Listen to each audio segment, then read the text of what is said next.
अल्हम्दुलिल्लाहि रब्बिल आलमीन अस्सलातु वस्सलामु अला सय्यिदिल अंबियाइ वल मुरसलीन व अला आलिहि व अस्हाबिहि अजमाइन अम्मा बाद। मिटा देंगे ऐ दुश्मन तेरे नामो निशान को, मिटा देंगे ऐ दुश्मन तेरे नामो निशान को, अगर तूने देखा मैली आंखों से मेरे हिंदुस्तान को। 80वां योम आज़ादी के मौके पर मेरे सामने जलवा अफरोज़ मुअज़्ज़ज़ सामईन व सामिआत, अस्सलामु अलैकुम व रहमतुल्लाहि व बरकातुहू। आज इस पुररौनक और बाबरकत महफिल में मेरी तकरीर का उन्वान है, जंगे आज़ादी के बाद मुसलमानों ने क्या खोया और क्या पाया। मुअज़्ज़ज़ सामईन व सामिआत, जब हम आज़ादी की बात करते हैं तो हमें सिर्फ 15 अगस्त ही नज़र आता है, जबकि हमको सिर्फ 15 अगस्त ही नहीं देखना चाहिए, बल्कि वो 200 साल की गुलामी याद रखनी चाहिए। वो जंजीरें जिनमें हमारे ख्यालात भी पाबंद थे, जिनकी माँओं ने लाशें उठाई, उनको याद रखना चाहिए। वो नौजवान हम कैसे भूलें, वो माएँ हम कैसे भूलें, वो बहादुर बेटे बेटियां हम कैसे भूलें, जिनके जिस्मों से बारूद की महक आती थी। वो लोग कुर्बानी की मिसाल कैसे ना बने। आज जब हम सुकून से अपनी बात कह सकते हैं, हम को फख्र से लहरा सकते हैं, जब हम नमाज, तालीम, तिजारत, तो हम ये कैसे कह सकते हैं कि आज़ाद नहीं। क्या हमारी कुर्बानियाँ उनसे बढ़कर हैं? नहीं, हरगिज़ नहीं। मुअज़्ज़ज़ सामिआत, ये आज़ादी खून का सदका, ये आज़ादी दुआ की बरकत, ये आज़ादी आँखों की गमी, माँओं की आह और बहनों की कुर्बानियाँ हैं। हमें ये आज़ादी मिली है मौलाना अबुल कलाम आज़ाद रहमतुल्लाह अलैह जैसे उलमा की बसीरत से। हमें ये आज़ादी मिली है अशफाकुल्लाह खान जैसे जांबाजों की शहादत से। हमें ये आज़ादी मिली है बहादुर बेटियों की हमें ये आज़ादी मिली है बहादुर बेटियों की कुर्बानियों से। हमें ये आज़ादी मिली है मदारिस जैसे इदारों की तहरीकात से। जो आज साहिबे मसनद है कल नहीं होंगे, जो आज साहिबे मसनद है कल नहीं होंगे, किराएदार है ज़ाती मकान थोड़ी है। सभी का खून है शामिल यहाँ की मिट्टी में, सभी का खून है शामिल यहाँ की मिट्टी में, किसी के बाप का हिंदुस्तान थोड़ी है। हाज़रीन महफिल, जब 15 अगस्त 1947 को हमारा देश लाजवाल और बेमिसाल कुर्बानियों से आज़ाद हुआ, तो आज़ादी के बाद सही से अस्पताल भी नहीं थे। मगर आज हमारे पास अस्पताल तो हैं, फिर भी गरीबों के देश में हमारा शुमार होता है। आज हमारे पास स्कूल्स, कॉलेजेस, यूनिवर्सिटीज़ तो हैं, मगर आज भी हम लोग सही तालीम से महरूम हैं। आज हमारे पास जॉब्स तो हैं, मगर उसकी भी रिश्वत ली जा रही है। आज हम प्राइम मिनिस्टर, चीफ मिनिस्टर को वोट तो डालते हैं, मगर वो सिर्फ और सिर्फ हमारे जज्बात के साथ खेल रहे हैं, हमारी जानी दुश्मन बने बैठे हैं।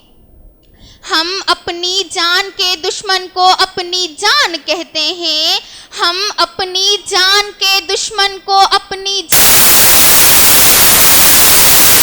मिट्टी को हिंदुस्तान कहते हैं।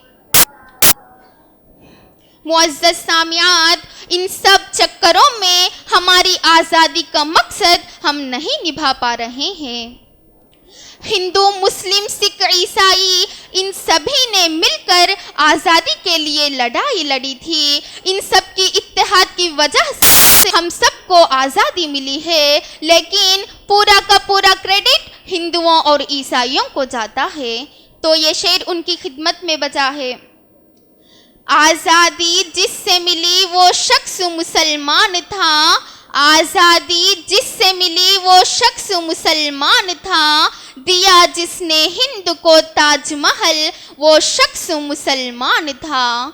आज कहते हो गद्दार है मुसलमान, आज कहते हो गद्दार है मुसलमान, शुरू की जिसने आज़ादी की लड़ाई वो शख्स मुसलमान था।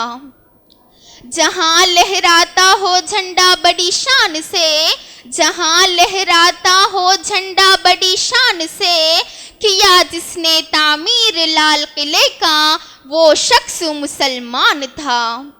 सारे जहां से अच्छा हिंदुस्तान हमारा, सारे जहां से अच्छा हिंदुस्तान हमारा, लिखा था जिसने तराना वो शख्स मुसलमान था, वो शख्स मुसलमान था।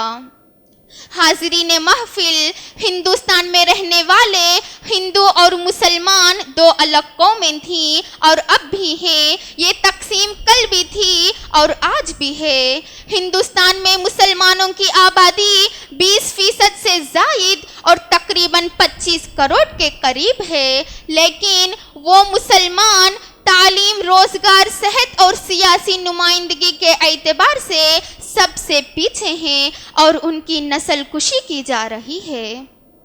आज जो लोग नौकरियों के सबसे ज़्यादा तलबगार हैं, आज वही लोग सबसे ज़्यादा पीछे दिखाई देते हैं। मगर हमारा देश उसकी तालीम नहीं देता, जबकि लिखा हुआ है मजहब नहीं सिखाता आपस में बैर रखना। देश मेरा जल रहा है, आग लगी है सीने में, देश मेरा जल रहा है, आग लगी है सीने में, हुक्मरान सब मसरूफ है खून गरीब का पीने में। कहीं राम मंदिर या बाबरी मस्जिद की खबर नहीं मैं लाई हूँ, कहीं राम मंदिर या बाबरी मस्जिद नहीं मैं लाई हूँ। मजलूम भारत चीख रहा है, चीख सुनाने आई हूँ, चीख सुनाने आई हूँ। हाज़रीन महफिल, मस्जिदों मंदिर के नाम पर मजहब के रखवाले बनकर गैर मुल्कों के एजेंटों ने भारत के अवाम में फूंट डालनी शुरू कर दी है। सरकार ने शनाख्ती कार्ड का सिलसिला जारी किया और वोटर लिस्ट में मुसलमानों का नाम दर्ज नहीं किया। अगर दर्ज किया भी है तो वो गलत लिखी गई तो किसी का नंबर गलत दर्ज किया गया, किसी औरत को मर्द लिखा गया तो किसी मर्द को औरत बना दिया गया। हाज़रीन महफिल, ज़रा गौर कीजिए, इसके ज़रिए से बड़े हुकूक और वोट से महरूम करने का ख़तरनाक प्लान जारी है। सरकार की पॉलिसी है कि इस तरह से हिंदुस्तान के मुसलमानों को हिंदुस्तान से निकाल दिया जाए। मेरी प्यारी दीनी बहनों, आज हम आज़ादी मिलने की वजह से खुली सांस तो ले रहे हैं, लेकिन कई मसलों में आज हम आज़ाद होकर भी आज़ाद नहीं हैं। जब तक कि हमारे अंदर नफरत और एक दूसरे की बुराई करना ख़त्म नहीं होती, तब तक ये कहना गलत नहीं हो सकता कि हम पूरी तरीके से आज़ाद हैं। मुअज़्ज़ज़ सामियात, हमारे बुजुर्गों ने आईन बनाया था जिसमें अदलो इंसाफ की बातें लिखकर थीं। हमें ये सोचना होगा कि ये हमारे अंदर यानी हिंदू और मुस्लिम के अंदर इंसाफ की निशानी है भी या नहीं। हमारी अदलिया तब ही कामयाब होगी जब एक बच्चा भूख से तड़पता पेट भरने के लिए होटल नहीं बल्कि पढ़ने के लिए स्कूल जाएगा। बच्चा तिरंगा लेकर सड़कों पर बेचने नहीं बल्कि भारत का नाम कमाने के लिए जाएगा। जब जाकर हमारी बेटियां बिना डर के बाहर निकल सकेंगी, जब जाकर नौजवानों को नौकरियां, मजदूरों को दाम और गरीबों को काम मिलेगा, जब जाकर हिंदुओं और मुस्लिमों में फ़र्क नहीं किया जाएगा। चलिए हम अहद करते हैं, हम इस वतन की मिट्टी को कभी नापाक नहीं होने देंगे। हम हिंदू मुसलमान का झगड़ा कभी नहीं करेंगे इंशाअल्लाह। एक दूसरे का हम सभी सम्मान करेंगे, एक दूसरे का हम सभी सम्मान करेंगे, झगड़ा न कभी हिंदू मुसलमान करेंगे। नफरत जो सिखाए हमें आपस में लड़ाकर, हम उसके लिए जंग का ऐलान करेंगे। जान से भी प्यारा है हमें अपना तिरंगा, जान से भी प्यारा है हमें अपना तिरंगा, हम उसके लिए जान भी कुर्बान करेंगे, झगड़ा न कभी हिंदू मुसलमान करेंगे।